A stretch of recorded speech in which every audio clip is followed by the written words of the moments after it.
everyone present that this is a board meeting and is not subject to the 1972 Local Government Act and therefore can continue to take place virtually. It is only board members that are taking the discussions at the meeting. Others in attendance are there to provide advice to the board. The agenda and papers have been published on the council's website in advance of the meeting, and the council will be making a recording of this meeting, and this will be published on the council's YouTube channel and website in due course. Today's meeting will be run virtually via Microsoft Teams. Other elected members and officers may remotely join the meeting to speak on specific agenda items or observe. Other members of the public and partners can observe the meeting remotely via Microsoft Teams. There is also some provision for any members of the public to speak at the meeting via public questions or statements that have been submitted in advance. Please use the meeting chat function only for the purpose of the meeting, primarily to indicate to the chair that you wish to speak. Please only speak at the chair's invitation after raising your hand virtually. Please say your name before speaking, and please note the importance of turning off microphones and cameras when not speaking, with the exception of the chair. So, first point, apologies for absences. So I'll ask Joe, has there been any apologies for absences? We've just had the one apology from Rebecca Mantic from First South. Okay. I have an apology from Richard Harvey. Okay. Everybody else happy? Then we'll get on to membership updates. I will invite Natasha Bates to update on membership. Thank you, and good morning, everyone. I'm Natasha Bates, Service Commissioning Manager for Passenger Transport within Somerset Council. So this is just to give a quick update on where we are in terms of membership. So we've had a few changes, and that's only to individuals who are representing the various organisations on the board. We haven't got any changes to the actual organisations represented, but I thought it was helpful for everyone to understand what those changes are. So very quickly, firstly, for First South, we will now have Rebecca Mantic attending in place of Simon Goff. But as you've heard, unfortunately, Rebecca was unavailable today, but she has sent appropriate representation to the meeting. Then Darren Hewlett will now be representing Dartline Coaches in place of Mark Collins. And then we've got Ed Hopkins, who will now represent WECA in place of Joanna Jackson. Martin Starnes is now representing Mendip Community Transport in place of Tim Blackburn. We've got Sunita Mills, who is replacing Mike O'Dowd-Jones, and so Sunita's our new head of transportation. And then last but not least, we have Lisa Bentley, who is the Somerset Council's new public transport manager and will now attend in place of Ian Bell. Thank you. Thank you, Natasha. The next job is to elect a vice chair, as Mike O'Dowd-Jones is no longer vice chair. I propose to nominate Sunita Mills as she is Mike O'Dowd's replacement, interim replacement. So I'll ask for a seconder on that suggestion. Anybody? I'm happy to second that, Richard. Thank you. And I will ask if there's any other nominations for a vice chair.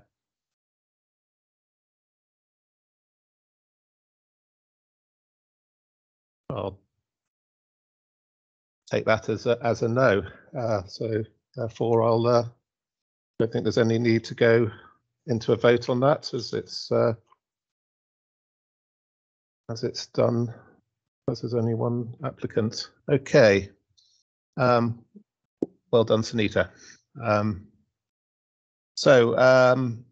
Go to section 4, which is minutes of the previous meeting held on 17th of October. Could I request approval of the meetings and an accurate recording of the previous meeting? I wasn't there at that meeting, so I'm going to ask for other people, or if there's any comments that we'd like amended.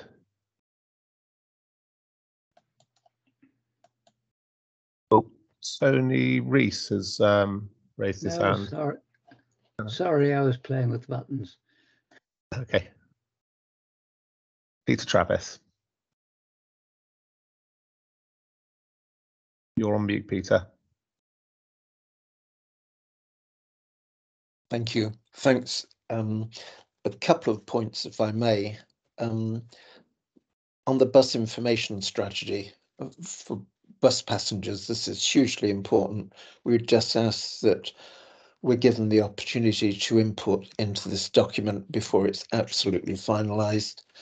And one other point I'd like to raise, at the last meeting it was reported that the passenger satisfaction survey had been undertaken and it was going to go through a detailed analysis in October, November.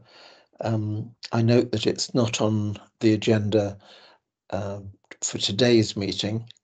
Wasn't a very big survey, but it would be useful to see the results of that, either have them mailed to us or put on the agenda for the April meeting. Okay, I think we can note that. So, other than those points, can we have approval of the minutes? Anybody want to propose minutes?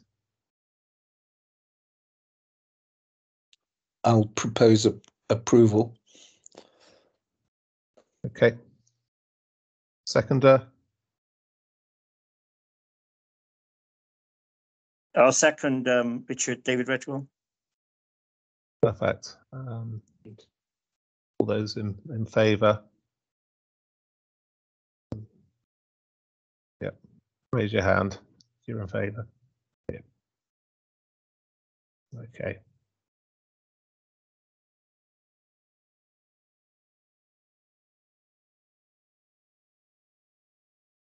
Right. I think we'll call that.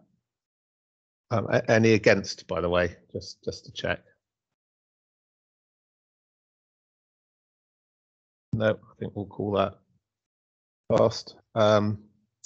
So on to public question time. I have several questions. First from Linda Snelling, who's the co-lead of the Taunton Bus Users Group and Somerset Bus Partnership. Are you here to read out your question, or would you like me to read it out for you? No, I can read it if you bear with me. I don't know if you can see. Yeah, there's my camera. I'm having technical problems as well. It's a nightmare. Okay, I am dyslexic, so bear with me on my stops and starts. But That's fine. Yeah, basically, I'm Linda. I'm from the Oval Bus Users, Taunton Bus User, part of Somerset Bus Partnership. I was also wondering if it's possible I could have it the written answer as well, if that's possible. Yeah, I'll arrange for that. Brilliant, thank you. So here we go. The new Taunton Park and Ride contract includes a reduction in frequency on the Monday to Friday services up to 20-minute frequency. It's generally accepted across the country, however, that a 15-minute interval is the minimum service level required to make a park and ride service attractive for drivers, which is our main priority, really. There's a complicated relationship between park and ride fares, service level, and town centre parking charges. Now that the Somerset Council controls all of these, it is in a brilliant position to set them in such a way that it encourages the use of park and ride services. This will be particularly important if funding to continue the subsidised £1 fare is no longer available, which we're all hoping it will continue, but in financial times.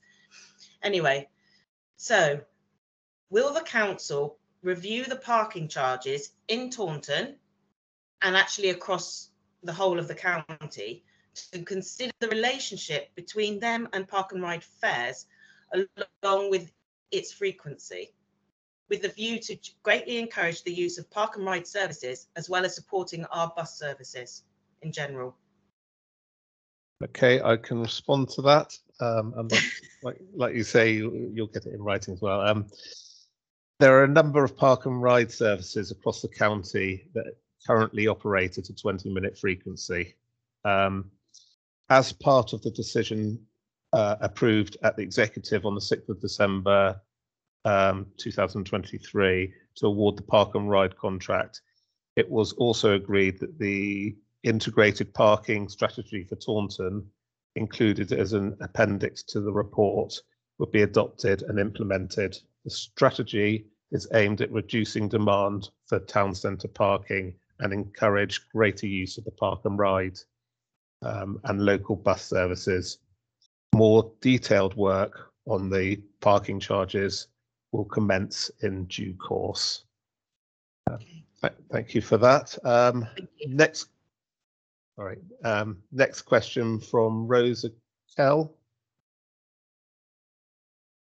Are you there? Yes, I am. Thank you, Chair. Hello, everyone. My question is quite simple, really.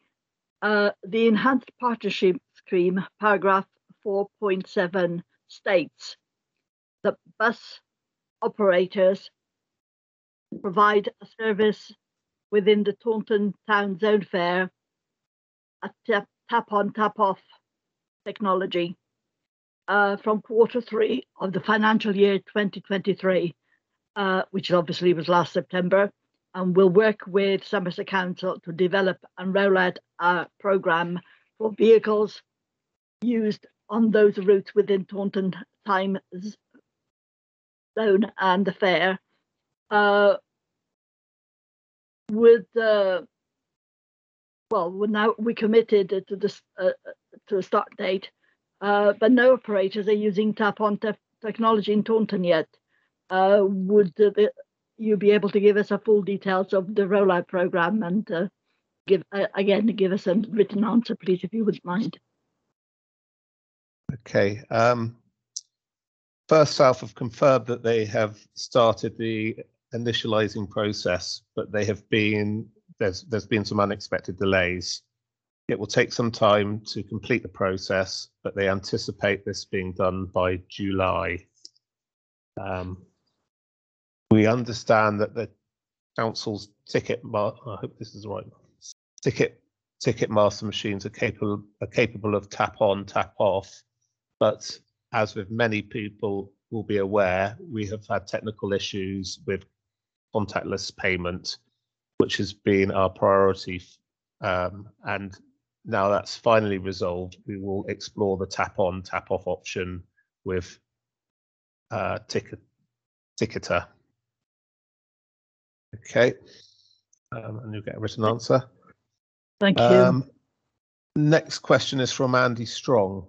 Is Andy Strong? Yeah. Hello. Yes, I'm here. Thank you, Chair. I'm Andy Strong, resident and bus user.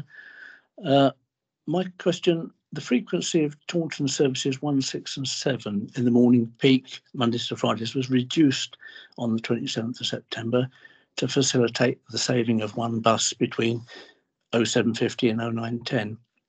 But the Bus Advisory Board was not consulted on this at its meeting on 12th of October. Now, the Enhanced Partnership Scheme does say when contemplating making changes to the frequency of services, bus operators will consult with the Bus Advisory Board and take into account any comments made by the board prior to making such changes. So it's very disappointing that no consultation occurred and that actually a similar failure occurred only a few months previously, as reported to the July meeting. And And in my view, confidence in the enhanced partnership will be weakened if the parties to it do not follow the commitments they have given. It's disappointing as well that the council appears to have supported the application to register the reductions at less than 6 weeks' notice for the Traffic Commissioner, knowing full well that the board had not been consulted. I note that the agreement between the council and bus operators on the Taunton fare scheme, annexed to the enhanced partnership, does not oblige bus operators to maintain their service levels, despite the fare being provided from the fare subsidy being provided from the public purse. And in my omission, the reductions were not made to address a punctuality problem because the running time on the services remains the same, and the layover between the trips is an average of 5.5 minutes during the period that only the 3 buses are running. So my question is, will First South explain why they failed to consult the board on those reductions and commit to restoring the services to pre-COVID levels at the very least, to match the investment in the subsidised fare that has come from the public sector? Okay, I'll answer that question first. Whilst the changes relating to the 1, 6 and 7 weren't reported at the October board, they were shared with the Somerset Bus Partnership by email on the 14th of September 2023, asking for comment. Now we have the 2 main change dates per year with dedicated pro formas that should help facilitate discussions at the board. However, where changes for exceptional circumstances are required outside of these dates, the changes will still be shared with the Somerset Bus Partnership via the co-chair. And I think you've got a second question, is that right? Yes, if I may. Another paragraph in the enhanced partnership scheme states bus operators with a fleet containing 10 vehicles or more used primarily on local bus services will commit to modernise their fleet operating on local services within Somerset by lowering the average age excuse me, by lowering the average age of the fleet by 1 year by each subsequent April from an agreed average fleet age baseline in April 2023 to a point in following years where no bus operator has a fleet of buses used on local services with an average age over 6 years. Please firstly give details of the average fleet age baseline that was agreed in April 2023, and secondly, provide an update on fleet modernisation to the next Bus Advisory Board meeting in April, outlining the progress made by each operator over the past year. Thank you.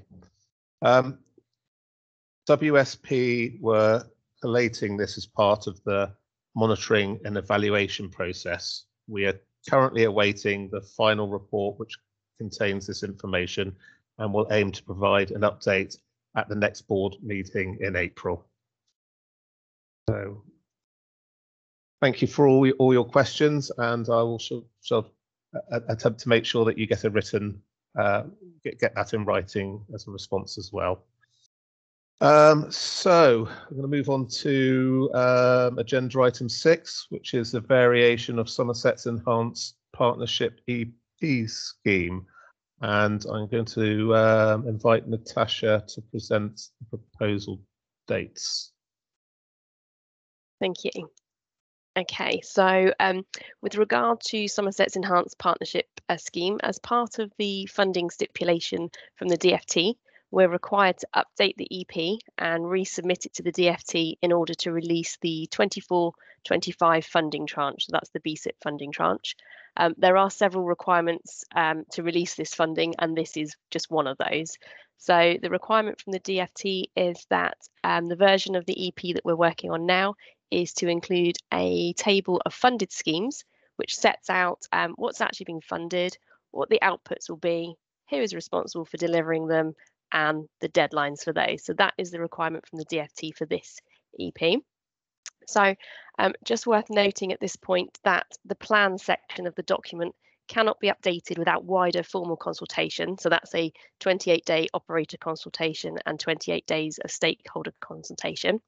So as the plan should also reflect the BSIP, and as the BSIP is due for review by the 12th of June, which I'll come on to later in the agenda, we felt it was best, given the timescales, to leave the plan section as it was for now and just concentrate on the scheme element. And then once the BSIP is reviewed and updated, the plan will follow with the formal consultation. So it then reflects what our new BSIP is saying. So just to make it clear why we've only touched the scheme element of the document. So because of that, for now, what we've done is we've included a note on the title page to advise that wherever Somerset County Council or SCC appears in the plan, then that should be read as Somerset Council or SC from the 1st of April 23 following the move to unitary. So just to clarify that. With the scheme element, we've been able to update it throughout to read Somerset Council or SC, and that has been changed in numerous locations throughout that part of the document.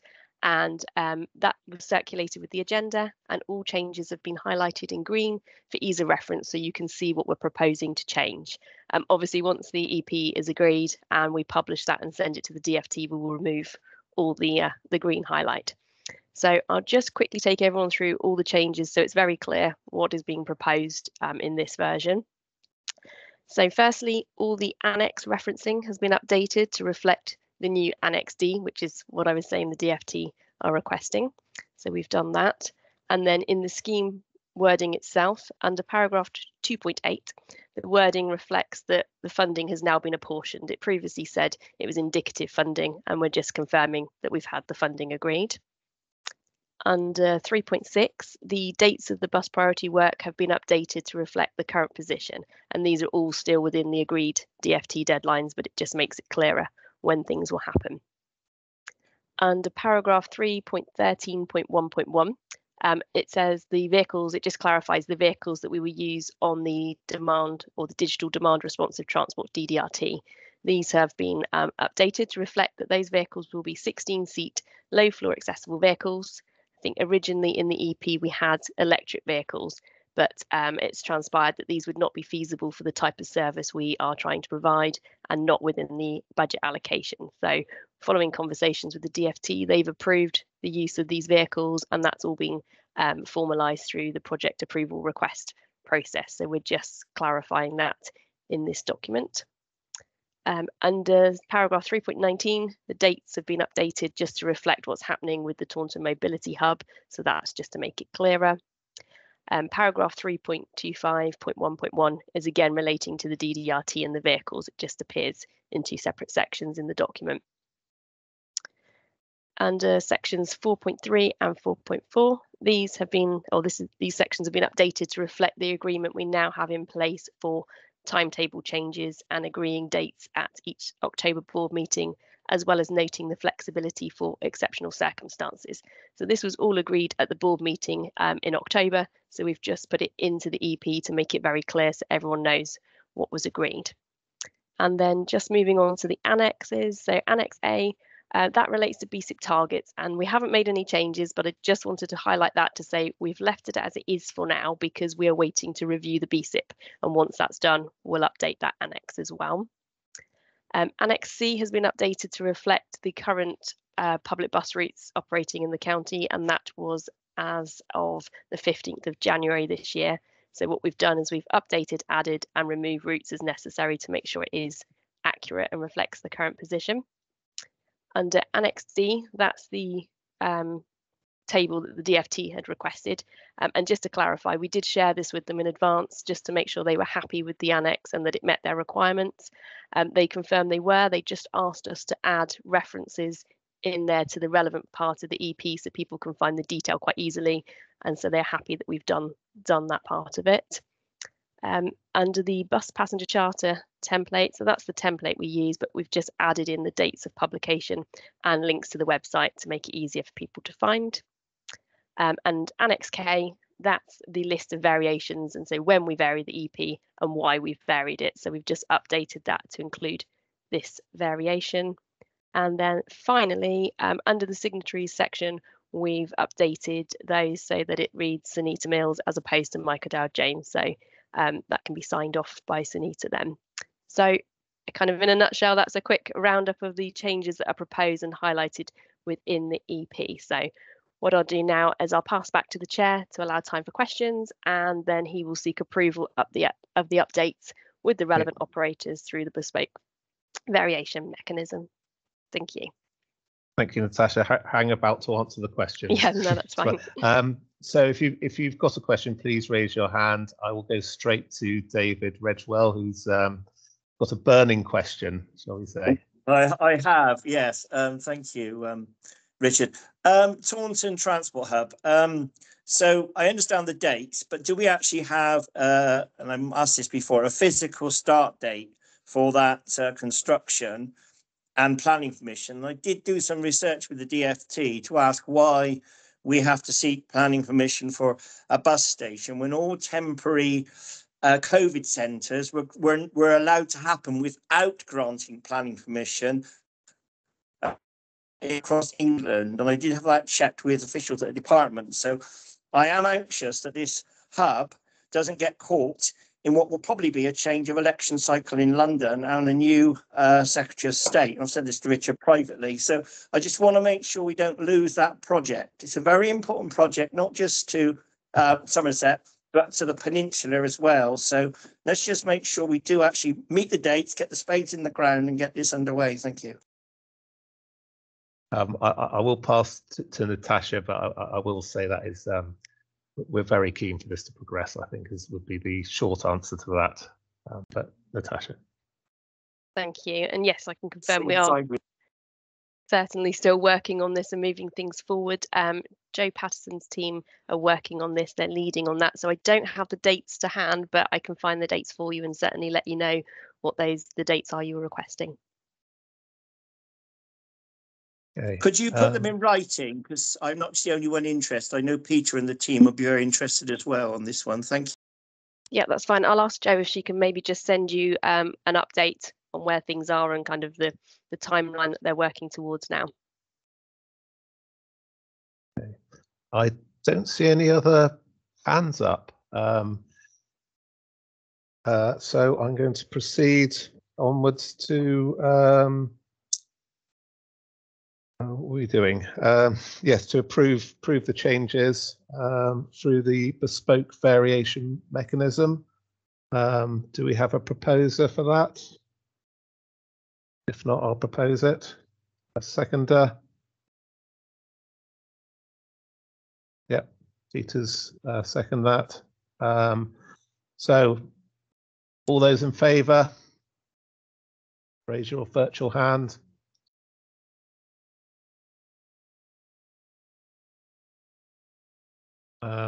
Yeah, we've got quite a lot there. So if everybody can just lower their hands for a second, and then I'll ask for any dissenting hands as such.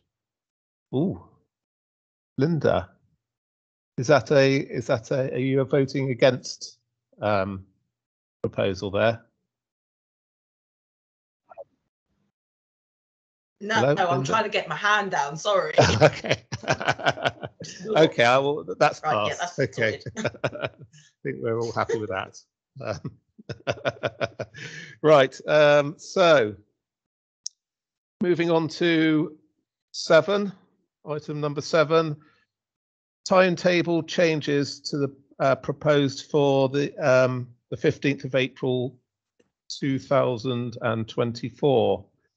I would like to invite the operators to present their proposals where applicable. So, I don't know which operator wants to speak first, but West of England, we've got slides ready if you're happy for us to go. Fantastic.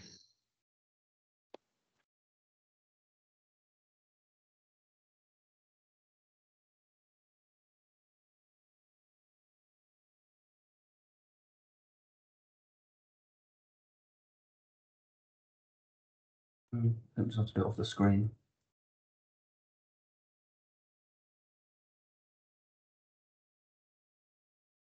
Aha, we can see it now. I think it's not quite as big as we'd like, but it works. Oh. So we have start off with 20. So the summer timetable for service 20 comes back in. And there's not really any change to that from last year, to be honest. Sunday service comes back between 9 and 6. And it'd be that timetable that we run. I don't know if you want to do questions by service to save a big load at the end.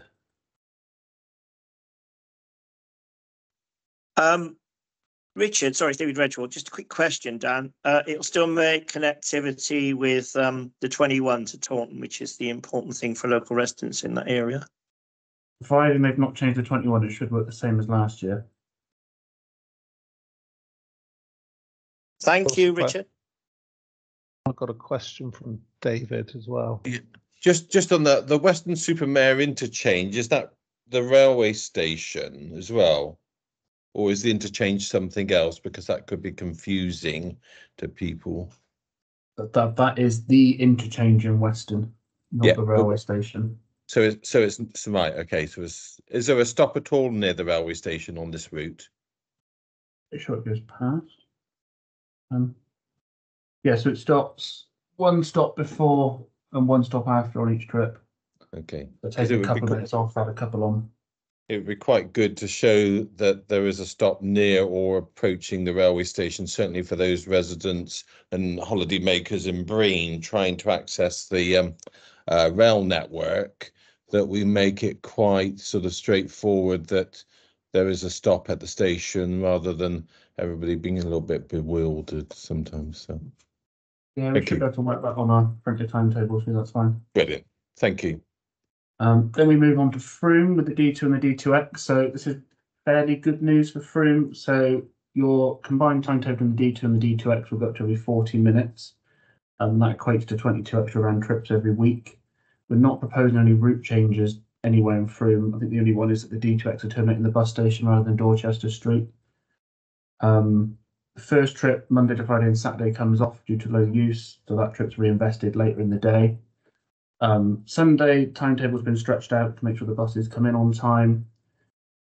We've got some early morning, late night stuff running as D2Xs rather than D2s, purely because they just pick up no one from Frome to Bath. There's a couple within Frome, but that was kind of it for usage. And then road, always a bit of an issue for us. Monday to Friday is just about sacking up now, but the weekends are still looking pretty dire.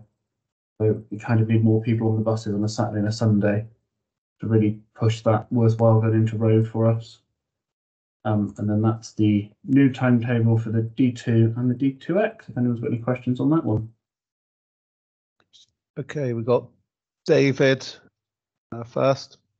So same again, really, in sort of connection with the rail system at Frome. And this is really sort of fundamental in sort of, and this will be the same question in any of the timetables that comes up, really, making sure that where possible, that we identify bus rail interchange on timetables. I'm not sure in Frome that, of course, this bus goes anywhere near the station, but if it doesn't, then what considerations can we have for it, for a better service to access the station, so residents in the villages can access rail out by the Bath, where the station is right close. So there could be an indicator on the map on the timetable, that a BR emblem or something like that, so it's close to the railway station, and sort of Frome at the other end. How do we serve the station better? Yeah, I think for that one it would be Bath, because we go nowhere near Frome station. So the front of our buses have got the BR symbol on them, and I'm sure we can get markings right with the timetable. I think that would be good. It's just a little thing that makes so much difference, that sort of people can have a surety that sort of, oh right, okay, if they look this up somewhere, that the bus is starting in Bath close to the railway station or somewhere, or goes the other way. So yeah, fair point. Right, got Peter next.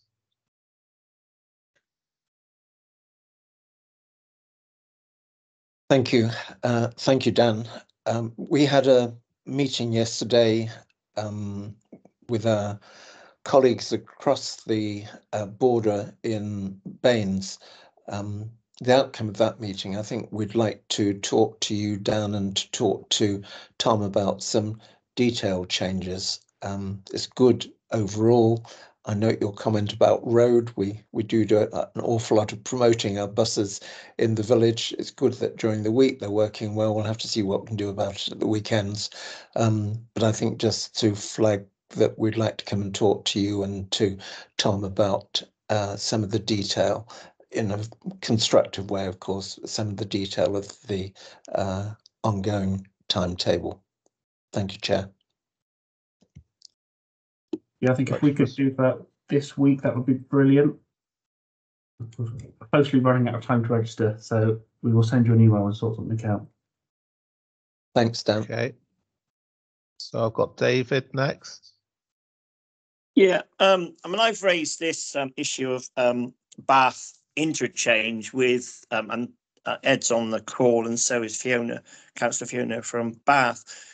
We ought to be calling this Bath interchange because it's designed like that. It's built as one complex. I was involved in the original design, so we don't like that, I think, but I was.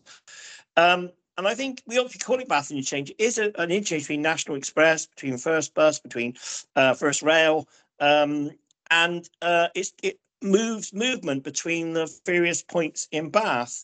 And I know Rosa and myself have been pushing very hard for this. I think Peter, so perhaps we can look at the naming, go back to Wecker, Richard, and have a conversation across Somerset, because it is a key transport hub for the Mendip region. Yeah, it's miles from Frome railway station. It is the hub that people in Mendip use, also the buses from Wales. So I wonder if we can look at that. I mean, it's a Wecker Baines decision, but I think we should be really looking at that interchange, and it still needs some travel facilities, which information points, Dan, but that's an issue to discuss with Baines and Wecker as well. Thank you. Okay, I'm going to, I think there was really a question there as such, so I'll go move on to Fiona. Yes, thank you very much. And thank you for welcoming me here as an observer. Just like to reiterate the point that Peter made, that we met with Richard and Peter yesterday, and we're very interested in the D2, particularly going through the villages, including Room, Road, Norton St Philip, Hinton, Charterhouse, Midford, and so on. There are issues in the morning with not enough space for children, and there are issues with getting to school on time. So we're really keen to meet with you this week. Really pleased to be part of that initiative, and really delighted that we can do some more work cross border. Thank you. Yeah, I think if I include Fiona in our email, that one's covered. Okay, I think that's everyone now for that section, so I'll ask you to move on. This one's fairly straightforward. So this is our 171, 172, 173 and 174 Wells to Bath. I've deleted out the Wells to Bristol, Bath to Bristol 172. Doesn't really get into Somerset at all. So the main changes on this one is that any trip that starts or finishes in Wells will now be a 171 rather than 172. And that's purely to tidy up the publicity. So at the moment, the 172 goes from Bath to Bristol / Wells. So that should make it a bit easier to understand where your bus goes. Slight changes to departure times in the 173 and 174 to make them fit around everything else. I think we lose one trip inbound Monday to Friday, the last one, Monday to Saturday, sorry, from Wells into Bath. Total of 0 passengers using it between Wells and Midsummer Norton. So that one comes off, and there's an extra trip in there on the 174 Monday to Friday, I believe, but it just evens up the frequency. I wouldn't see it as a massive benefit, and you don't need massive gaps in there. So the main corridor into Bath and Midsummer Norton is every 10 to 15 minutes with the 522 added in. And then that's the timetable for towards Bath and then out of Bath. If anyone's got any questions for the Wales to Bath bits. May I Seems speak? not. Yes, could you? Yeah. I can't raise my hand. Sorry. Oh, there it is. Okay. Yeah. Okay. I'll let you speak first as you came in first. Thank and you. We'll have Thank you. Linda Thank you, afterwards. Chair. Thank you, Chair. Dan, I can't obviously see what is on the screen because it's too small. Any chance that I can have a printed copy of that to have a look at it? You say that you've dropped to 174 timing off. What about the mornings? Is that the same, including Saturdays? They're coming into Bath. Your first Wellston 7.4 gets in for 6:25 Monday to Friday, and your first Rather Saturday. thinking coming into Wells, because a lot of people that come to Wells can't seem to be able to get to work on time. This will, so your first one gets in at 8:10 to Wells bus station, which connects nicely for the Blue School kids onto the conveniently retimed 8:12 departure to the Blue School. What about the Saturday version? Saturday, first one comes in at 9:54, which it's too late for most people who work. It's too late for people who work. If I send you a copy of that readable. Yes, please. If you I'm meeting Tom tomorrow anyway, so hopefully we'll have a chance of discussing it. I will speak to Tom and we'll sort them out. Thank you. Okay, I've got Linda now. I was just going to ask the same. If you could possibly send the slides on to the Somerset Bus Partnership, that would be really helpful for us. Yeah, no worries. Brilliant. Thanks, Dan. That brings us on to a bit deeper into Somerset now with the 55, the 77 and the 77A. We've basically done a punctuality change on all of these, and then we've ended it Wells Depot. So the trips that used to run for the buses to sleep down in Yeovil or Taunton have been withdrawn for the buses to sleep in Wells. So we end up with 2 trips coming off, one in the morning, Monday to Friday, and one in the afternoon. And Saturday we end up with 1 coming off and 2 going in. So your 5:55 out of Yeovil comes off, and then your 18:55 out of Yeovil is a new one. Then there'll be a 6 o'clock and an 18:40 out of Wells. The 18:40 we timed an hour, and then we've still got the issue with the 55 causing single deckers on the 77. I think we might be looking to try and find some bigger buses, but until then we're kind of a bit stuck as to what we can do. We can't send a deck on the 55.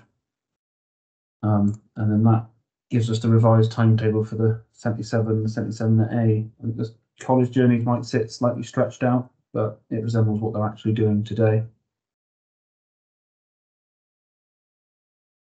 Right, I've got Rosa first and then David.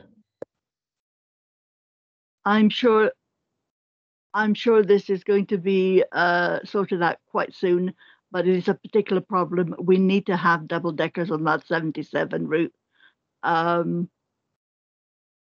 And we need to identify, I know the 29 isn't something you're probably going to be discussing, but we need to know which bus is going over Windmill Hill and how it's working that way round. Because obviously people can't at the moment get to the hospital because we're staying on the main road rather than the old Glastonbury Road, the old Wells Road. And that's basically it, really. You really must please work on the double deckers. I don't know how you're going to borrow or steal them from somewhere else, but they need to come in, please. Thank you, Dan. Thank you, Chair. I would say wait to the next slide for Windmill Hill, but I'm sure Tom's got something to say on double deckers.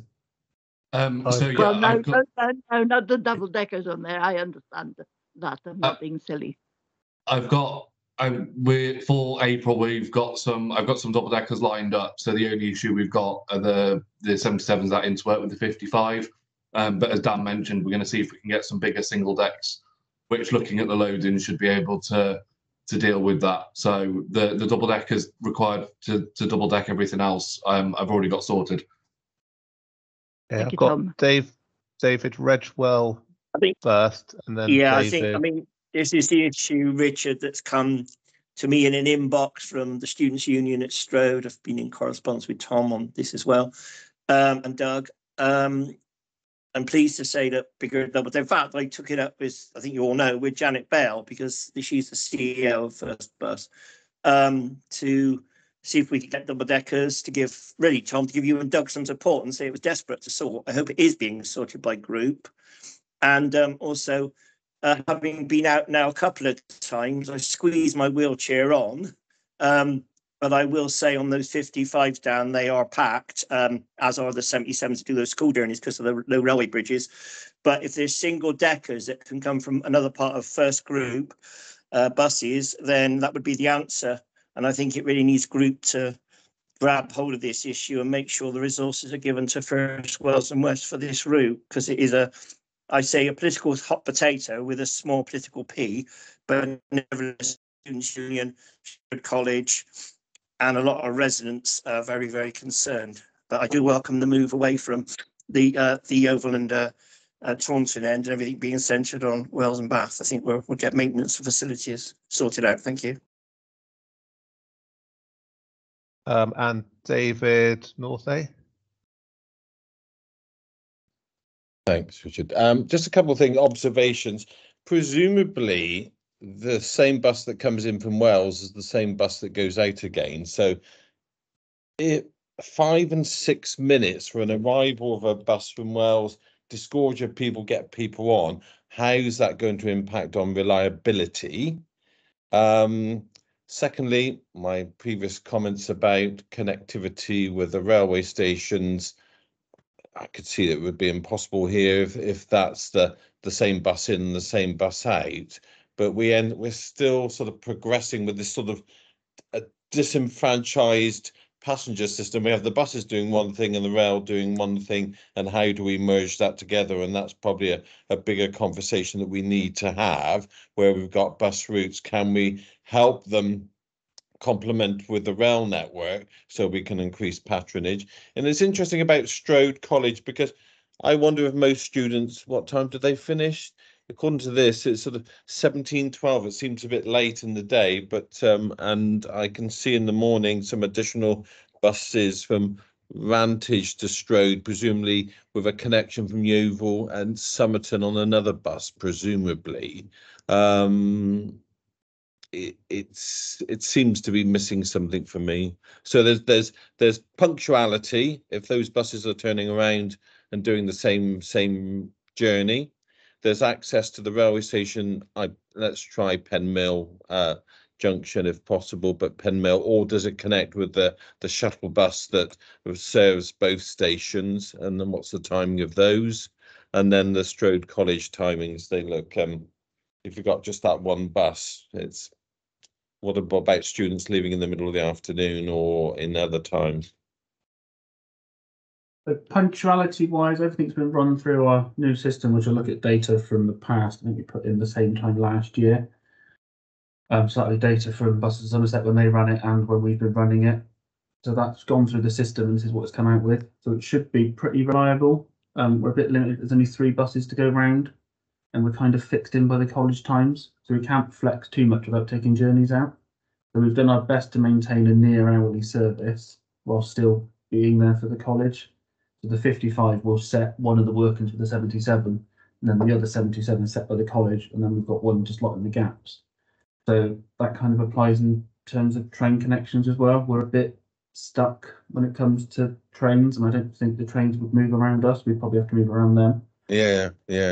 But it's not a discussion that we're having at the moment, and I think it's a discussion that we should be, so that we can bring all. And it's not just yourself. It was probably with Richard and the team that we think, well, how do we merge and get a greater benefit of interchange between buses and trains? So somebody in Somerton can get to Yeovil, Penmill, and get the train to Dorchester and Weymouth and Bournemouth and things like that. It starts to open up more journey opportunities, and this is the sort of topic and conversation that we probably need to have outside of this meeting. How do we improve these?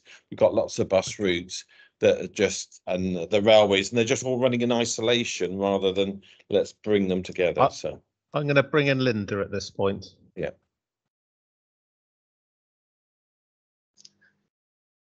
Hi, thank you.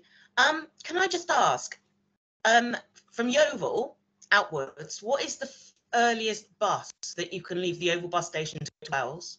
Because as far as I can see, it's saying 8:55 at this moment in time. Correct. Monday to Friday will be 8:55, and Saturday will be 8:55.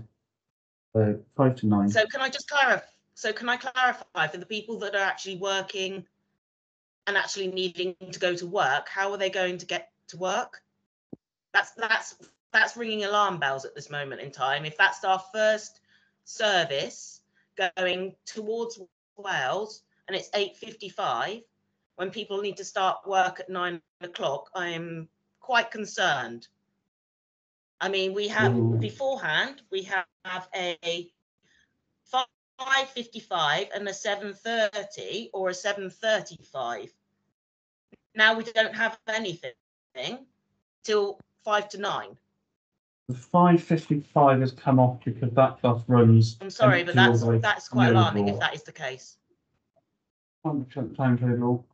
Leave that one with us, and I will get back to you on that one. Okay. What happens about the 7:35? Currently out of. Thank you.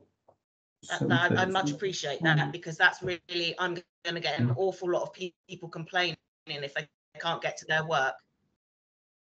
Yeah, leave that one with us, and I'll work out why it's not there. Yeah, I think that needs to be understood. Yeah. Thank you for bringing that up, Linda. That's very relevant. Okay, we've got John Perrott. He might be able to add some light onto this. Yeah, sorry, just quickly, the 7:30, Dan, was in the timetable when we looked at it the other day. We did discuss this, and if you look at that, the 6 o'clock out of Wells gets in at 7:25, and I think it returns at 7:30. It may be that I've just been very keen on deleting cells in Excel, and that bus does in fact exist. Yeah, I'm sure if that bus gets in at 7:30 and nothing comes back anywhere else, there will be a 77 missing. Yeah, I know we discussed this last week, so I think that 7:30 is there, but as you say, I think it's just been missed off. Thank you. That would make me feel a lot happier, to be honest with you. I think not just you, Linda. I think. Okay. Thank you. I think we should move on.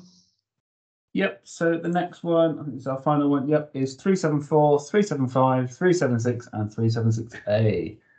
So the punctuality has been done on all these routes based on the same time last year. So the 29 and the 75 get renumbered 374 and 375, and they both get extended all the way through to Bristol bus station. So for a whopping £2 you can get from Taunton to Bristol. 376 gets a reduction to hourly because the 376 at Bristol changed to the old 29 and 75, but you still get that 30-minute frequency from Bristol to Street. And then the 376A is a new service. So in the evening, Midsummer Norton's a bit left out. So the 376 is going to nip into Midsummer Norton on the way back to Wells. Also gives a link from Wells back to, from Midsummer Norton back to Wells, sorry, in the evening. You get an extra 374 from Wells at 5:10 and an extra 375 from Bridgewater at 18:20 and a little bit earlier on a Saturday. The bit that causes a bit of a problem for us with Windmill Hill, A, because of the trees, and B, because we don't see the usage. So those are the average boarding figures for January. And we're equating to an average of 0.3 passengers for every bus we send up Windmill Hill. But that's kind of use it or lose it territory. The other one point to note for Taunton is that tap on, tap off is working in Taunton for us, and 10% of our passengers yesterday tapped on and tapped off for the £1 fare zone. So that is our proposal. It's not very readable, so you can send these out later on. But that is the buses from Bristol to Taunton and Bridgewater. Okay, I've got a question from David Redwell. Well, might say thank you very much. I had a lot of discussion with Thomas and Doug Claringbold, and this is one of the things we discussed, the idea of getting these buses through back to Taunton and to Bridgewater, as we used to do when it was Badger Line. And I think this will be successful. It gives more journeys, and I'm very pleased to say Bridgewater gets an evening service back to the hospital and back through to Wales. So there's been a lot of listening here, and I think people in Bridgewater are going to be very pleased with some of this. So I think Rose has been involved in this discussion as well. So all I can say, let's just hope the punctuality and reliability works, and that Ed O'Neill from WECA is happy as well, because I know we had a lot of discussion, but thank you, and hope we can make the 77 connect into it as well at Wells Hub. Thank you very much, though. That's just what we want to hear. Thank you. You want to respond? Yeah, thanks, David. I think hopefully it works. Our only worry is Glastonbury Festival, but we can deal with that in the weeks before. Yeah, understood. I don't see any other. Oh no, hang on, David. David's just jumped in at the last second. Sorry, Richard. So the 75 used to go, didn't it? Used to go down St John Street and then along through Sydenham. Sorry, we had an announcement at the station. That's right. So question? Did the 75 used to go down St John Street, past the station, and then through Sydenham, and then to the college and the hospital? I'm going to have so to. I'm not sure where Tulip. Yeah, hopefully one of our Somerset colleagues can answer that question. I think we simplified the route a bit, so it's a bit easier to understand. Yeah, so I think we've lost the station's call then, or the call in St John Street, have we? I will have to check that and get back to you. St John Street on the old centre. Where's Eastern Avenue? I'm just trying to think where Eastern Avenue is in Bridgewater. Just by the hospital, I think. Tulip Tree, yeah. Yeah. Yeah, the timetable's not very readable at this size. No. It would be just good to clarify if the route has been. If it's still going to Eastern Avenue, except for the journey that goes via the college, then I think it's still going down St John Street, and therefore we should at least have an entry for the station, so that at least we've got a bit of joined up. I think that's where it's going. Unfortunately, the maps are not very clear on the town centre locations in Bridgewater. If you could confirm that would be useful. Yeah, we'll double check that, no worries. Thank you. Okay, I think that's all the questions for this section. Is that all the? Yeah, that's it for us. We can send over the slides to everyone, and yeah, thank you. Perfect. Apologies, Chair. Can I ask, Dan, you haven't mentioned the 126? No, we've missed the 126. 126. Let me get it up quickly. Well spotted.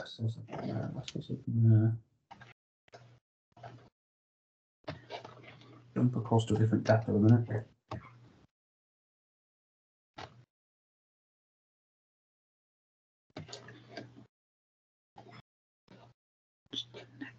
The 126 comes back to us.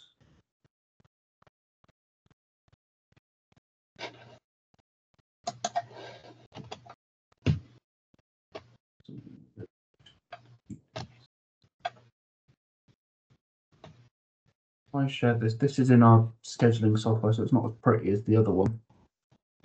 But hopefully you can see some bus times on the screen. Possible to read, but that's okay. So that's our 126 kind of Western. So it looks like we maintain a rough service. I think there's been some work done on the timing because it was up to 20 minutes late. The first out of Western is going to be 6:30 in the morning, and then 180 odd minutes later at 9. 10:15, 12:30, 13:40, 1600 and 17:40. And then coming back from Wales, first one leaving Wales is going to be 7. And your last one back from Wales is going to be 10 to 6 in the afternoon. Has the King's Academy school issue been looked at? I can't see where the stops are here. Where's the King's Academy school? Cheddar. So is that coming from Wales or coming from Western? Well, either direction because they go to King's College Academy in Cheddar. It looks like you've got coming from Wales at 7:30 arrival, so I guess they start at 8:30. Going to be an hour early. Yes. Well, yes. And the other direction is going to be 7:30 as well. And that's going to arrive in Cheddar. Yeah, they'll have 7. Okay, they're a bit early, but they'll have to live with that. Yeah, I think it's the same as the 6:7. That's okay. I look forward to seeing the timetable if you wouldn't mind forwarding that with the others. I will make a note to include the 126. Thank you very much, please. Okay, thank you for that. I think I'll ask Buses of Somerset to report next. Hi all, my name's Tony James. I'm the new head of networks for First South. Going to be joined by my colleague Peter McNaughton, who's our ops supervisor. I appreciate that most of you would know Peter because he's probably engaged with you at one point or another, and probably very few of you would know myself. I'm just going to quickly take you through my slides at the moment. Just for reference, unlike my colleague Dan, I'm immediately going to be sending the timetables after the session, simply because the timetables were too big to fit onto the slide deck. So in terms of core network changes that we're planning to do, this is for the Service 21. We're planning to operate a new timetable to improve punctuality in the afternoon, and in the PM peak, this is going to serve Richard Hirsch College and would start running via Taunton Centre. Now we expect to see the improvements of this to be for punctuality improvements. One of the adverse effects that we're anticipating as a result of this would be the 1640 service could potentially be full on arrival into Taunton. This is based on internal demand modeling that we've done for the route. In terms of the service, sorry, I'm going to assume questions going to come at the end of the slides, or is there any questions at the moment? Sorry, I can't see anyone on the screen. No. Okay. No questions so far. Carry on. Okay. In terms of Service 22, Taunton, Wellington, and Tiverton service, we're going to introduce a new timetable to serve Jurston Fields, sorry. And the new timetable would see that X22 operate to and from Tiverton every 2 hours, and will serve the housing estate at Jurston Fields. Now, the benefit of this would naturally be, Jurston Fields would get connected to the bus network via the service. But one of the adverse effects the significant adverse effect that we anticipate from this change would be a reduction of the X22, which would operate every 90 to 120 minutes, and Rockwell Green, would see a 2 hour, would be served every 2 hours and would have a slightly longer journey time into Taunton. In terms of the 51 itself, there's going to be marginal changes around the time. This is just generally to improve performance, to ensure that we keep that on-time performance. And one of the significant changes that we're planning to introduce would be the reintroduction of the Exmoor Coaster, which would see, a sort of dynamic service demand put into it. So by that, we'll have a high, low, medium seasonal profile for this leisure route, with the low services being between the 31st of March to the 25th of May, and the mid-season being between the 2nd of June to the 20th of July, just before the school holidays, and immediately after, from the 1st of September to the 29th of September. The high season where we anticipate seeing significant demand would be between the May bank holiday at the back end on the 26th of May to the 1st of June, and the school holiday period between the 21st of July to the 31st of August. Now, those are easy network changes that we can implement, but then we also have some of the challenges. Hang on a second. We've got a question from Dan. Okay. Hi, Dan. Yeah, thank you. Very, very quick question, really, just in terms of the Exmoor Coaster. I just wondered if you could confirm, is that continuing on to Ilfracombe this year as last year, or is it just between Minehead and Lynmouth? I believe it does go to Ilfracombe this year in our operation. But what I will do is I'll send you the timetables afterwards and identify the service stops. Yeah.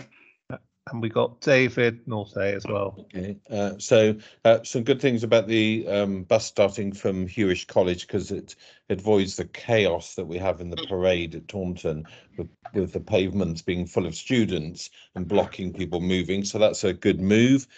Jurston Fields, yes, that's sensible because there's a huge new estate that's been built up. Rockwell Green, of course, will be still served by the 22 and the 22A, so its frequency will still sort of remain as it is, I think. So that's good. The Exmoor Coaster, I would just challenge the dates because it seems to be finishing quite earlier, 28th of September. I think with the half-term holiday that we'll have in October, should we sort of reconsider that being finishing later in the end of October rather than the end of September?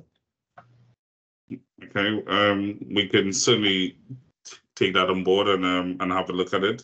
Have a look at the potential demand that we anticipate to see during this period, and revert back to you if that's all right.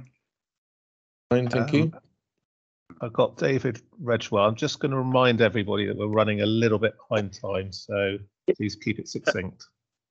Okay, 2 points is first of all to make sure the 21A connect through to Breen and Barrow and on to Weston-super-Mare, because there's important traffic movements on that corridor and people see it as one service if you live in Highbridge and Burnham. So just stress that, and also in marketing terms and information given to the travelling public, especially tourists, as David Nordy said, joining this network at either a Weston-super-Mare railway station or Highbridge and Burnham on Sea, which of course are stations run by First Group. And then the other thing I want to say is obviously the 51's great, but one of the issues we need to sort out is an outstation at Yeovil, if first station in Yeovil, because you can't run buses from Weymouth or Taunton and maintain a service in Yeovil very distinctly. So I think that's an answer that Somerset Bus Partnership and the wider passengers would like to understand about Yeovil and First Group. Thank you. Okay. Thank you for that, David. In terms of other changes, this is primarily as a result of alterations to the BSIP funding. So due to the reduction in BSIP funding, withdrawal of BSIP funding, we've had a look at the timetables for the 25, 28, 54 and 58.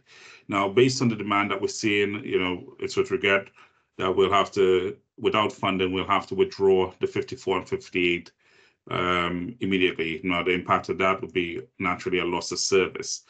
To try and work on our own commercial terms, we'll see a significant reduction in the frequency of the 25, where the new timetable will run every 3 hours, serving Cotford St. Luke, primarily only the peak times. And this would, like I said, this would be at a lower frequency to what we have at present. In terms of the 28, the 28 will have to reduce the frequency. Instead of operating every 30 minutes, operating every 45, and with some daytime journeys, will serve Cotford Street, as we've mentioned before. And we'll see in the summer months only, we'll have the X28 introduced to have a direct bus link to move the folks between. Sorry, hello? Carry on for a second, please. Okay, sorry.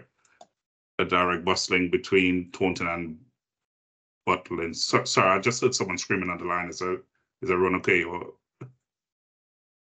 no, I will speak first. Okay. If you could just continue. Sorry. Right. Okay. Sorry. Sorry, because I can't see anyone. That's sorry about that.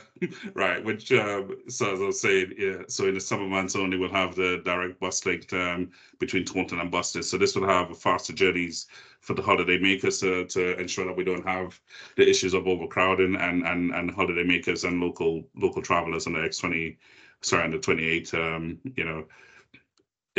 Intermingling with themselves, and this would, as a result, like I said before, we'll have a lower frequency of service.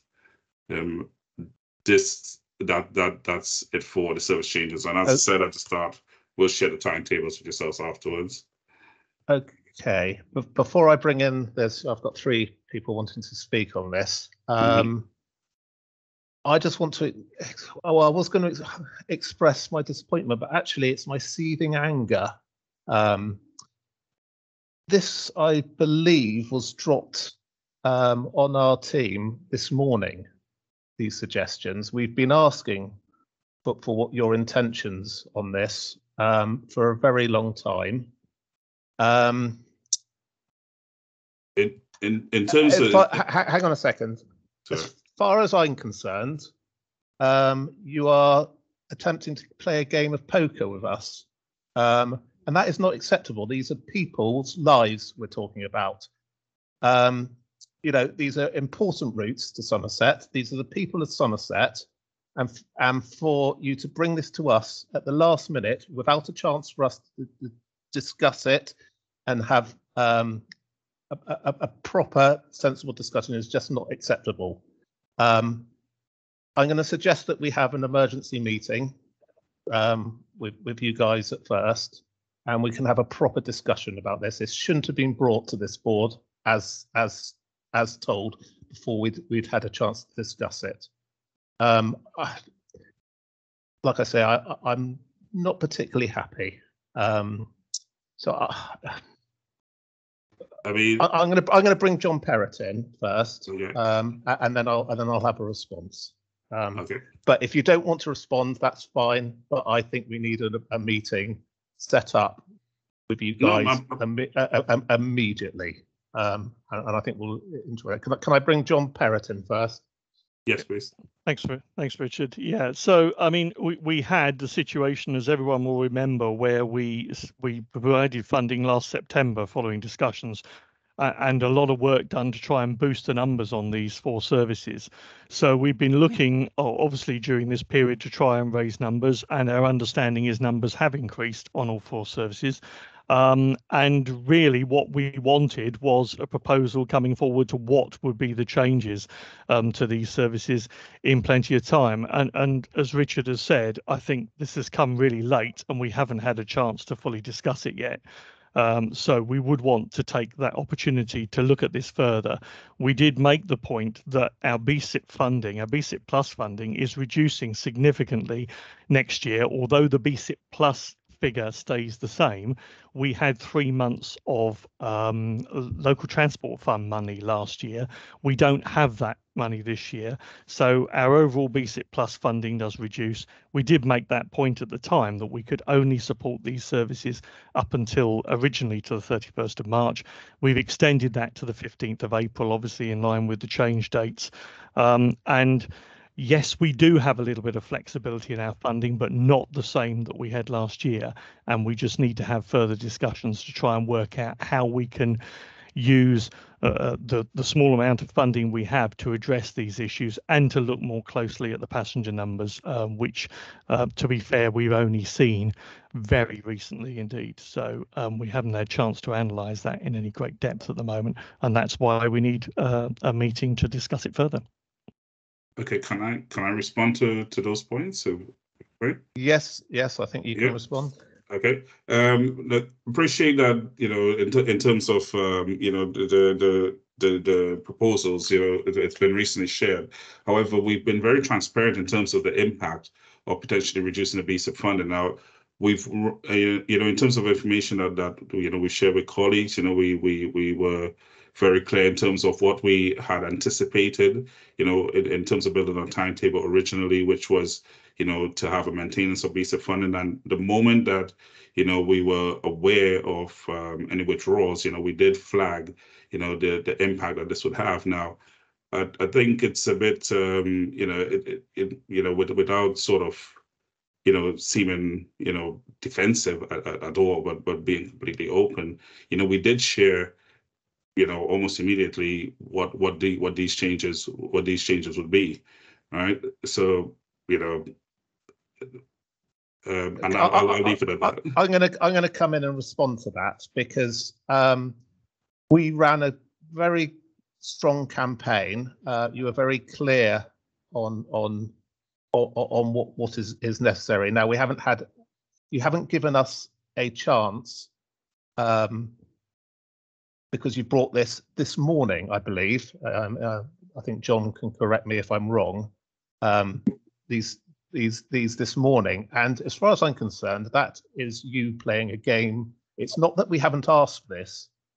As far as I'm concerned, you're playing a game of poker here, and that's not acceptable. These are Somerset people. I'm not going to ask for a response. I'm going to ask that you go away and you arrange that meeting with us ASAP. Right, I'm gonna leave it there because I am fairly annoyed by it. Okay, I've got lots of questions, so I'm going to go straight to David Mansell. Thank you, Richard. And well, thanks for the report. Although,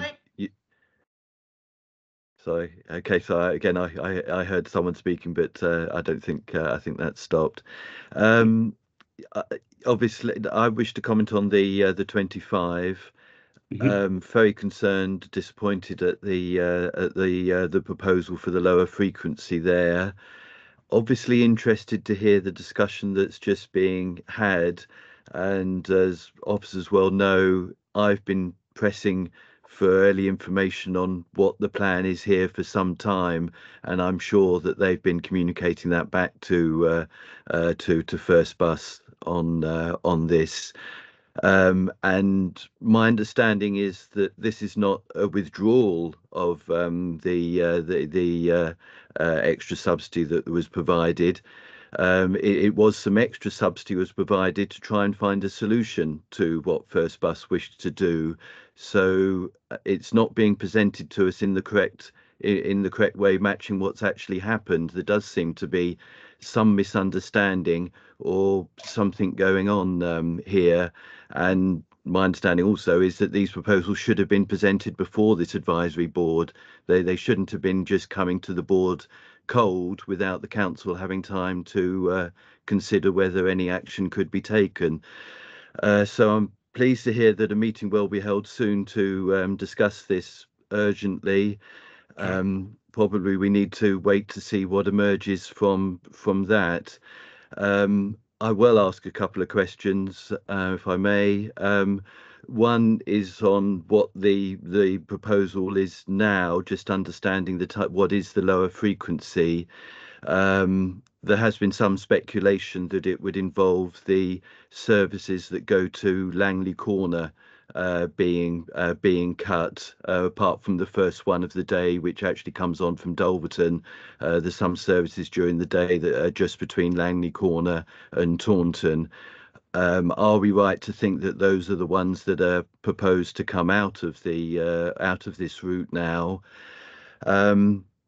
And further, probably with regard to the discussions that will now follow, I hope a way to maintain the service can be found. It's been on a spiral of decline and reliability problems, and this is part of the reason for the usage problems on this service. It really does. It feels as though First Bus has not been trying to keep it going, but it's really needed. It is an important service for college students and many others. So if the changes cannot be avoided, and I hope they can, it would be helpful to know what usage levels are expected, because the information we've received is that there has been some increase over the last few months. So what are First Bus expecting in terms of usage levels? And that's one thing, and the other is what subsidy level do they think is necessary to maintain it? That concludes. Thank you. I'm going to cut in and say this is obviously I've finished. Thank you. Discussions that we will be having. So I've got 5 other people. I'm just going to ask you to be as quick and succinct and don't repeat what's already been said. So Linda.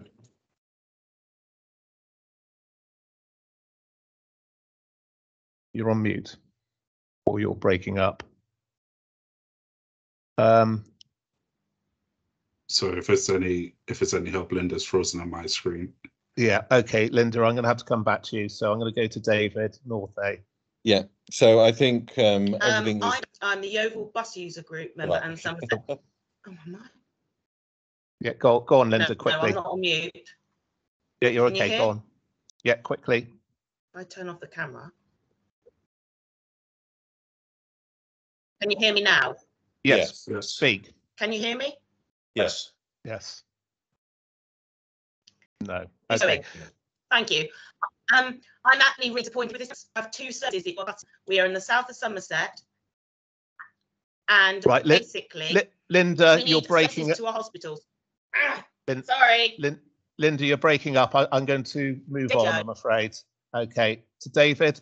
Yeah.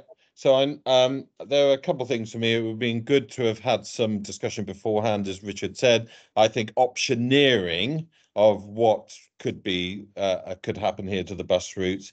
I think the diversion of the 28 via Cottbus and Luke and Norton Fitzwarren is just going to be utter chaos because of the traffic demands from those two growing villages. I think the 54 and taking that off and sort of we were planning service changes in Taunton to serve parts of Taunton with the 54 that I think politically, because our local MP has sort of claimed the benefit of that, there's going to be a big kickfire back of that, as well as then the loss of the through route to Yeovil. So that's all I'm going to say at the time being, but I think I would welcome a separate discussion and involvement of the bus partnership to look at optioneering. What could happen? How could we serve these communities differently rather than withdrawal or diversion of other buses, which is just going to cause chaos? Okay, I'm going to go straight on to David Redgewell. I'm going to say the same, please. Don't repeat and keep it succinct. Yeah, just a few points. Obviously, with the 58 and 58A, we need to talk to Dorset Council, Richard. Obviously, a lot of it's in their territory, not in Somerset. And also with Devon on the 25 and Angela and the Expo Park Authority, see where their views come in as transport authorities. I mean, obviously, there is an option for Somerset to tender these services, of course, as the local transport authority. I mean, no rural buses make much money for First Group. And if you realise that there's buses in Bristol and Bath that are highly subsidised by WECA, including the ones that go to Wales, you'll understand the dilemma of funding buses. I'm not defending First. If it was Stagecoach or Go Ahead, or both on this call, they would be expecting public subsidy to run these rural routes. But the point about this, I do agree, unlike First West of England, which has done a lot of discussions, there is still a lot of discussions still to be had with First South, I think, although I do welcome conversations out with Peter McNaughton because he does keep us looped. But I do think we need to have a conversation around this, both with the bus partnership and a wider user group. I don't know whether... My final point, Richard, I don't know whether there's any town or parish council money that we can also add in these services in the way Dorset has done, which may help save them. But we need to look at everything, and I think this should have come to you first, really, and then a conversation with us. Thank you. Yeah, okay. I'll go to Rosa next. Sorry, yeah, Rosa. Thank you, Chair. I concur with everything that's been said so far. I'm very disappointed to see the cutting of the 54. I've campaigned quite actively in growing patronage along that route. It hasn't been helped with the delays and cutting offs. And most important, First have done nothing that is visible to the public about those buses saying they're in danger. There has been no publicity from First. There's been no bus branding to say this bus is in danger or anything that would have helped. I look forward to see what's going to happen as a result of the meeting that you are going to be hopefully arranging in the next couple of days, because we can't accept the cutting of 54 as is. There'll be such a huge danger to colleges both at Taunton and Yeovil End.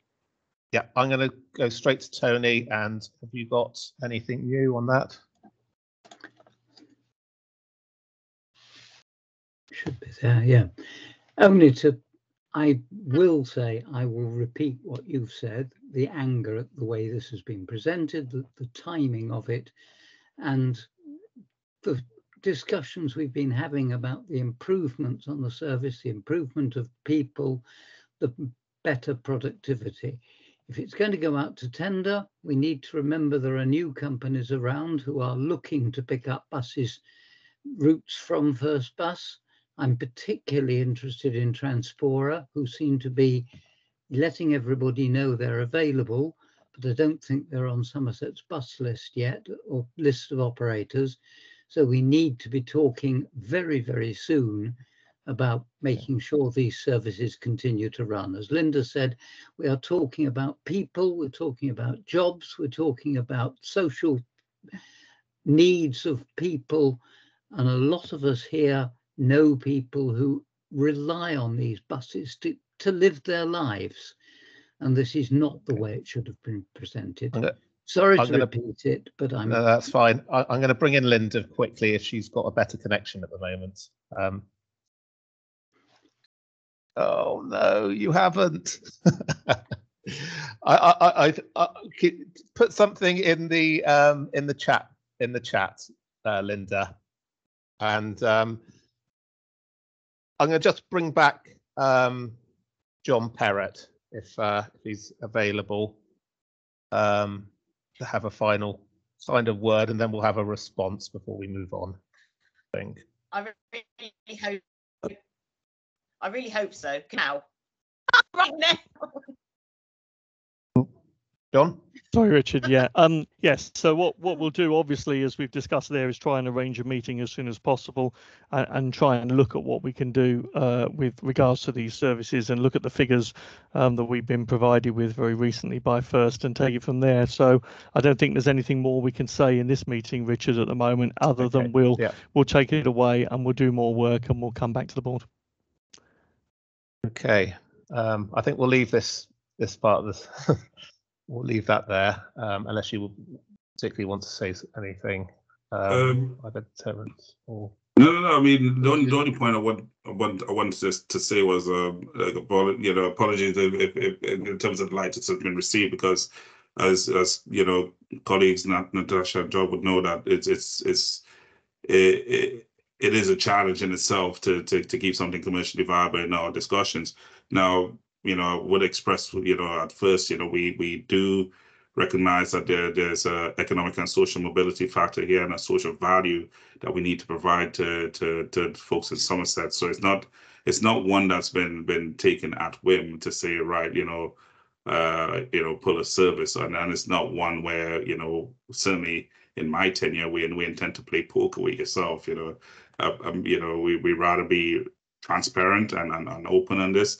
And if it has been perceived that that's not been the case, immediately be in contact with John and Natasha to arrange follow-up sessions so we can have some clarity on this to get a solution as quickly as possible, because I'm conscious of the registration dates and timelines that's going to be on top of us. So apologies in terms of how it's been perceived, but we'll rectify ASAP and get back to you shortly. Yeah. Okay. Thank you for that. Right, that's all from you, isn't it? Or have you got other bus routes? Have we got any other operators? Peter Farley was here.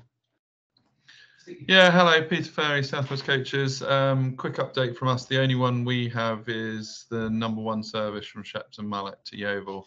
That, as discussed previously, is technically deregistered for, last date being the 13th of April 2024, is with you guys on a procurement process which is due to come out soon for hopefully a new timetable through us or another operator starting April the 15th. But obviously we've discussed that at reasonable length, so nothing other than that from us. Perfect. Any other operators, or is that it? Oh, Chris. Yeah, hi, Chris Coleman here from Stagecoach in Southwest. So obviously we're looking very much forward to commencing the Taunton Park and Ride this coming week, but to blend in with that service from the from April, from the April date, we are looking to introduce a new service 24 to operate between Tiverton bus station and Taunton Silk Mills via Wellington, not in any way in competition with existing services along that corridor, but essentially they will complement with 3 early morning journeys linking into the first 3 journeys of the day on the Park and Ride, and again in the evening period returning from Silk Mills to Tiverton, and again that will be 6 days a week. blending in with the park and ride service. That is all from us, though. Okay, any questions on that? I think probably not. Right, I think there's a lot to take away from that part of the meeting. Oh, I've got a question from David Redgewell, just quickly. It's just I want to make sure, Richard, that Go Ahead, Stagecoach, I don't think Transfor are on the Somerset list, but are on the Somerset list when we're talking about tendering bus services, because we do have 3 national operators in Somerset, and I know Mike brought in Stagecoach for a reason, Rigby. It is important, if we're going to tender out the 58 and we're going to tender out the 54, that we do approach the other operators, and you may want a conversation with Stagecoach Group as well as First. I mean, I'm not going to, I've got friends at First, but we do need to go through competitive marketplace. The only thing I was going to say on this, I do think this now puts Yeovil Bus Depot in real jeopardy, because there's nothing left there, really, just a Blandford service into Yeovil, the 51. And the and the Bridport. And the thing is, I just want to make this point, Richard, we got to look about the staff and make sure the staff at Yeovil are protected in the RMT, and maybe you need to hold discussions here as well. But I welcome everything Peter's doing, Peter Knott is doing. Thanks. All I want to say, just that point. Thank you. Okay. I don't think I need to bring John Perrott back in on this. His point taken. Right, let's move on. I think there's obviously some work to be done on this. Right, number 8 is an update from operators on the £1 fare and the government £2 fare, if any other relevant updates. So back to you, operators. Is there any updates on that? Just quickly run through them. Anyone want to go first? Yeah, I could. First, so a second go first again, if you'll have us. Yeah. This is a different subject matter, so it should be better. All right, so let's just get the slides back up. So.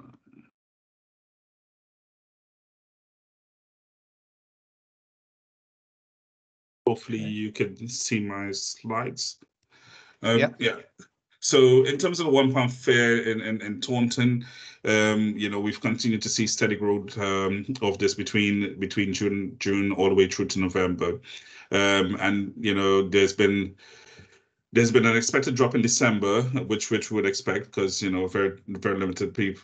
Very limited folks have been traveling during this period, and that's been up to circa 80%. In terms of the table itself that we're looking at, what this shows is basically showing a stock graph in terms of the volume of, in terms of the £1 fare trips that's happening across the various routes out in the region for those services.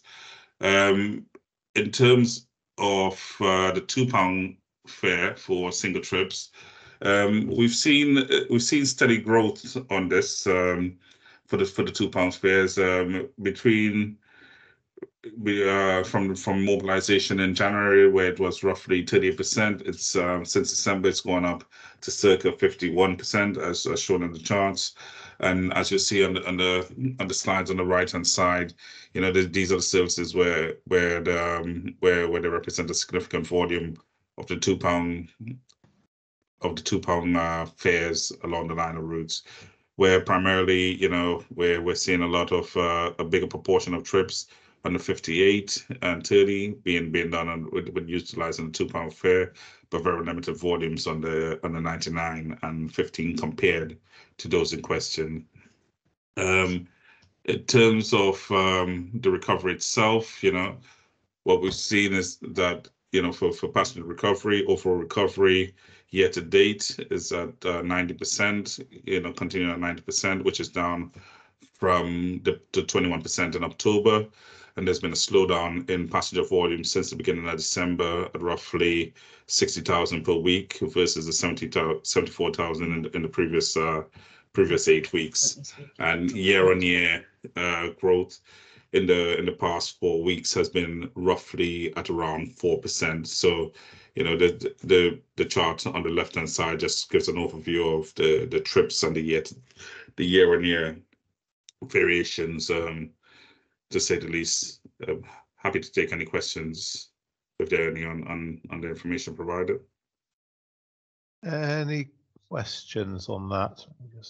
Sure, I'll just stop sharing the slide so I can see. No, I think everybody's happy. Okay. Anybody else want to say anything on that? I think we got Thomas there.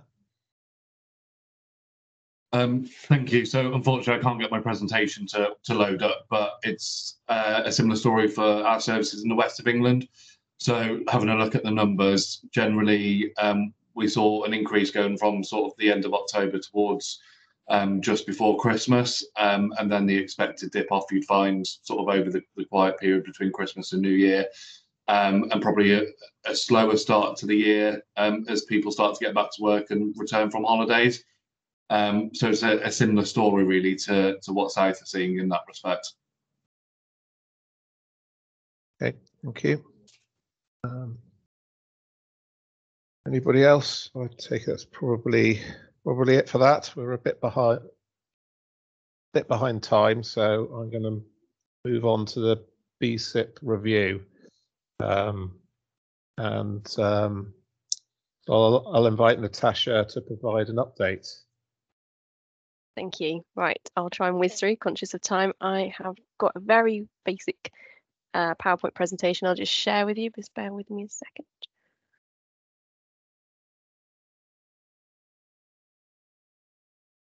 Okay, can you see that okay? Yeah. Yep. Okay, so this is just to kind of update everyone as to where we are in terms of the BSIP review. So just a quick recap, the original BSIP was produced in 2021 and that was published in October, which was kind of our wider bid for the BSIP funding at the time. And then we had a high-level review of the BSIP in 2022. Very little changed because we hadn't had the funding awarded at that stage. And then we were due to review again in 2023, but that was postponed at the request of the DfT because they wanted to review the guidance and asked LTAs to wait until that was reissued.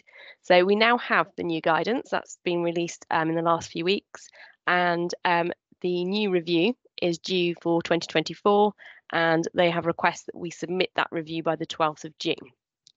So what the DfT have said is that this new BSIP, or the reviewed BSIP, I should say, is not a bidding document. So there's no new money available at the moment for that. But what it is linked to is the release of the 24-25 funding, BSIP funding. So we have to have this reviewed in order to release that tranche of funding.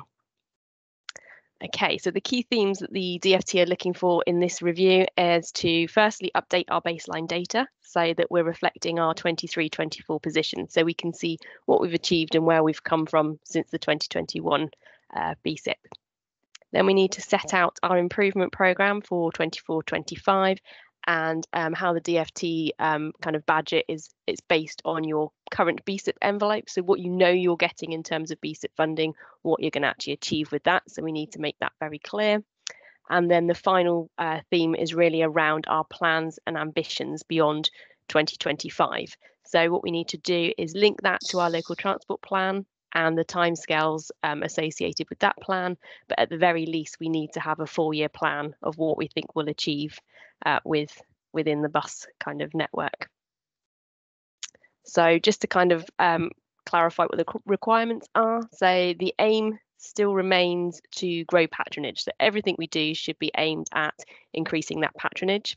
And that's related to 12 objectives that the DfT have set out. Now they're I think they're the same as what we had in the National Bus Strategy at the beginning. So things like more frequent services, cheaper fares, greener buses, that sort of thing. So all of our ambition needs to relate to those goals. There will be new reporting requirements linked to the bus connectivity assessments. So I think the DfT have acknowledged that many local authorities have struggled to keep up with all the reporting, particularly actually on the BSIP. We're doing all our quarterly reports to them, but actually the wider reporting has been more of a struggle. So what they're looking to do is to make that a bit easier and streamline it and link it into bus connectivity assessments. Now, we understand that those will be due around about spring, summertime of this year, but as yet we're waiting for new guidance to be released to confirm exactly what's required. And then the guidance also includes updates on bus passenger charters, to say what they expect us to see in the bus passenger charter. So we will be reviewing our charter and making sure it reflects the new guidance. And then future reviews, they're expecting another review, I think, in 25, and then less frequently from that, but we haven't had exact information on what will be required. Okay, and so really for us, the next steps, we're still working through all the guidance, working out the process and what we need to do to meet the deadline for the 2024 review. We will be engaging with operators and key stakeholders. At this stage, we can't confirm exactly what form that will take, but those details will follow. And then obviously we'll have our own governance process to take the reviewed BSIP through. So it will go through our scrutiny and most likely our transport and planning subcommittee. So that will follow in due course. So that really is a very quick roundup of what's required for that BSIP review, and I'm happy to take any questions. I'm going to bring in David. Again, I'm going to just remind everyone about the time. Thank you, Natasha. There's a few things that have been added in to the BSIP. One is we have to report to the DWP any shortage of bus drivers, staff to maintain and run the bus services within the county. That's a new requirement of the guidance. We also have to do more on community safety to make sure that we are working on CCTV safer schemes and working closer with the police. The BSIP in some areas is funded PCOs, police community support officers for bus services. So there is new chapters in there. I've read through it 3 or 4 times. There is, and a lot more for David Naughty's benefit about interchange, which we've been talking about today, which is good on some routes and not so great on the other routes, with National Express and with first group trains in Somerset and cross-country trains in Somerset. So there is some work to do there, Richard. So we need to look most clearly. It's not the same as before, and we do need to carry out public consultation. And we particularly need to work closely with the West of England Combined Authority in North Somerset and the rest of the county of Somerset, and of course with Dorset, Wiltshire, and Devon in the south of the county, and also the 2 regional transport boards. But that's all in there, but it will need public consultation. It will need a political sign-off. It probably needs to go to Cabinet. We've been discussing this at WECA as well, and it will need to do the same up at WECA and at North Somerset. There's no way it can be signed off by officers. Just check that with Secretary of State, because WECA seem to think they could sign it with officers. Thank you. Okay. Any response to that, Natasha? Or well, thank you for the no, that's fine. Thank you for the points raised. Yep, we will be working through each of the sections in the guidance and making sure that our ambition reflects what is being requested from the DFT. And as I said, we will be following our proper internal governance process. It won't be signed off by officers. It will be signed off at the appropriate level. Okay, and we got Tony again. Just remind you to keep it short and sweet. Okay, keeping it very short. Thank you. As far as I read the instructions, they state again connection with local users, local stakeholders, and not just signing it off, but actually having us give you some input as to how we're getting there. So we will need to set up some sessions between now and the time you're ready to finalise it. Yes, no, that's absolutely fine, and we will intend to do that. It's just working through the detail at the moment, but we will certainly liaise with you and Peter, Tony, so that's fine. Thank you. Thank you. Right, if there's no more questions, I think it's back to Natasha for Zebra 2. Thank you. It's only a very quick update on Zebra 2. So I think at the last meeting we reported, or the last meeting of the board in October, we reported that the DFT had announced the second round of Zebra funding. So just to remind everyone, Zebra stands for Zero Emission Bus Regional Area. So what we did was we invited operators to express an interest in working on a bid in relation to this. And we had interest from one operator, which we'd advised last time. And I'm pleased to confirm that we did actually manage to submit a bid in partnership with First South. So that's really good. We don't know the results at this stage, but we should receive an announcement in March. So just to clarify, because I know people were asking this last time, if we are successful, then this would see 25 zero emission vehicles operating out of the Taunton depot. And that would be a combination of single and double deck vehicles. And the bid was to operate these on the 21, 22 and 28 into Taunton, and then the Taunton Town Services 1 and 2. So like I said, we still have to wait to hear if we're successful, but it obviously would be a fantastic opportunity if we're able to secure that funding, although we do understand the process is highly competitive with, I think, 58 LTAs expressed an interest in the initial stage. I don't know if they all submitted an application, but we will keep you updated on the outcome. So it was just a quick update on that. Thank you. Thank you, Natasha. Right, we're on to the update from the chair of the Bus Users and Stakeholders Group. That's you, Peter. It is indeed. I think, like you, Richard, I have been stunned, as I'm sure Linda was, in particular, being the leader of the Yeovil Bus Group, by the news that has just been dropped onto us, which I have to say is out of keeping with the relationship we've seen develop with First South. But we're talking about the route between the two largest towns in Somerset being potentially withdrawn. It is truly shocking. And it does take us back 2 years ago when unitary councillors backed a pledge to spend more money on buses. That was important because Somerset had not been spending as much as our neighbouring councils on buses, and we'd seen a 40% decline over the previous decade. We were hoping, as I'm sure you were, Richard, for better things to come. Now, with financial emergency, Somerset buses seem to be at risk of disappearing down the black hole of our financial woes. What it all does mean is more uncertainty for bus users. There's, even as David Redwell has referred, the genuine threat to the Yeovil depot. We really do need to see a solution to depots in Somerset. We've lost the Bridgewater one.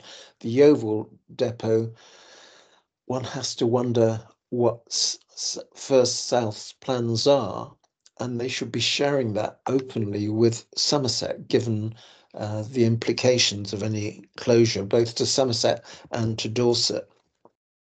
The reliability of bus services is a prerequisite, not just the cancellation of services, but also individual bus services being cancelled because the buses that are being run are very old and very unreliable. We do seem to have got a bad deal from First Group in terms of the buses that they cascade down to Somerset. We seem to be at the rock bottom. And finally, Somerset declared a climate emergency 4 years ago. And one of the most significant actions we can take is to move people out of private cars onto buses. And we haven't seen any real trend in that direction. For our part, we're going to be supporting and helping the bus companies as much as we can. In April, we're going to run 22 bus stalls in virtually every town in Somerset, giving out printed timetables. A lot of established bus users do rely on printed bus timetables. First South, I'm very pleased to say, have agreed to supply us with timetable booklets of their buses of Somerset.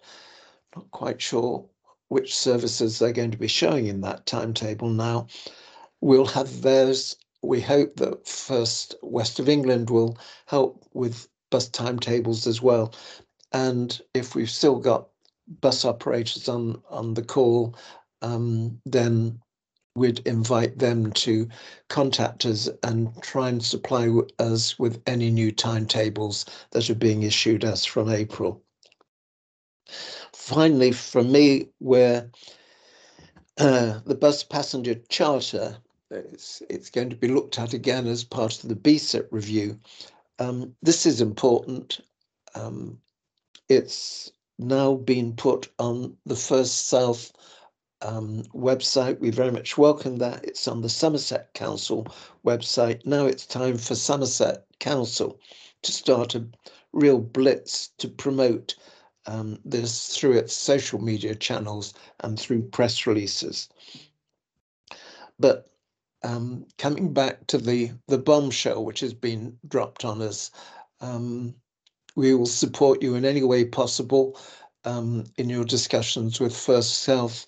We do have specialists working now with Somerset Bus Partnership. We've got a very good understanding of bus timetables and how they can be operated most cost effectively. We're very happy, as we have done, to partner John Perrott in consulting on any proposals. We want to do something about the bus situations down in the south of Somerset. We're there to help. We'll be there in April doing everything we can to promote and maintaining those services. All power to your shoulder, Richard. This is an unwelcome challenge for you to have to take on so quickly, but we're with you and behind you on this. Thank you. Thank you, Peter. As you well know, that buses are a priority of mine. I think we can leave that there. So it just goes on to any other business. So does any? I know everybody's a bit shell shocked at the moment, but does anybody have anything else they want to bring up? We have David. David Redwell. Thank you, Richard. Just a couple of things. Ed's on here from the West of England Mirror Combined Authority in North Somerset. Just to say that there is a West of England review of Westlink going on, which does come to Axbridge, and the traffic commissioner's intervened there and made sure he wants 20. Ed can pick this up, 20-minute zones, which I know I've regular meetings with the team at WECA, which are very good, but we need to pick this up and make sure we don't miss Somerset. And I know Rosa, I don't know if she's on the call, but she's very, very keen to make sure we don't miss the Axbridge 126 links and also the links into Weston-super-Mare, where obviously passengers can come off the 20. So I just wanted to flag that one up and just say we have seen this before with bus service withdrawals. We got a lot of bus service withdrawals in North East Somerset, and there's only about 3 big major routes left up there. So it's not unusual. First has to be funded in somewhere or other, so does Stagecoach, and it's usually either the taxpayer or the fare box. My only concern here is first to have a policy at their national board meetings with the chief exec, who I know very well, and their chair, to work very closely with local authorities. And I just think we need to look at this with First South in the relationships to make sure there are very strong working relationships and we don't get this sort of thing sprung at last minute. I don't know if Dorset nor Devon know about these proposals either. The only thing I will say, and I'm on record as saying this, I don't see why we need 2 first group companies in Somerset. I've told Janet Bell this, I've told the board this. We probably need one, and it should be based in Bristol and much more accountable to Somerset. I'll continue to fight that case in first groups circles, but Richard, you might want to join that and think about if we had one first bus company based in Bristol, it might be better for Somerset rather than one based in Fareham. That's no disrespect to the first colleagues on this call today from First South. That's just meant to be an operational issue. Thank you. Okay, noted, I think. Did anybody else want to come in?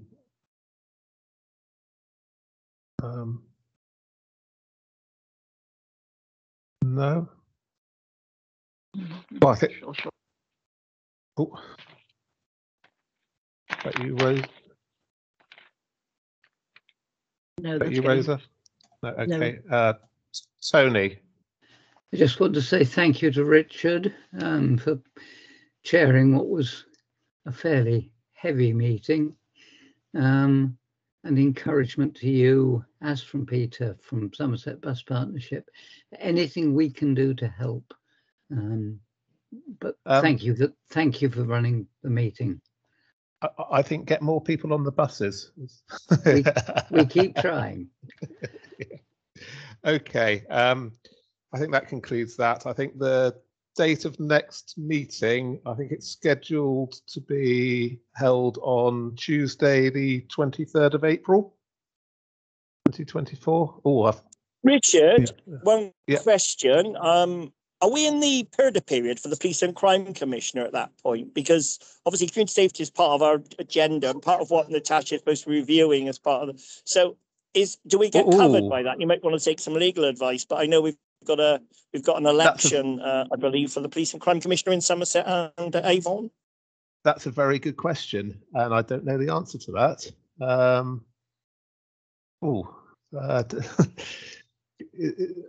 Sunita's going to come in. Perfect.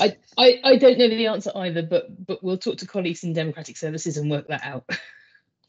If we have to reschedule, we'll reschedule. Brilliant. Well, I think on that note, unless there's anything else, I'm going to call this meeting to an end. And thank you very much for all attending. Particularly the bus operators, who obviously it's important that they do attend this, and we do really appreciate it. And just to stress it, my disappointment with First South or Buses of Somerset, I can't remember which one. It's very much in relation to it being landed on us without a chance for us to have a discussion. So hopefully we'll get over that and we'll move forward very quickly. So I think we'll leave it at that. So bye-bye, everyone. Thanks, everyone. Thank you, Richard. Thank you. Thank you for sharing. Bye, everyone. Thank you. Bye.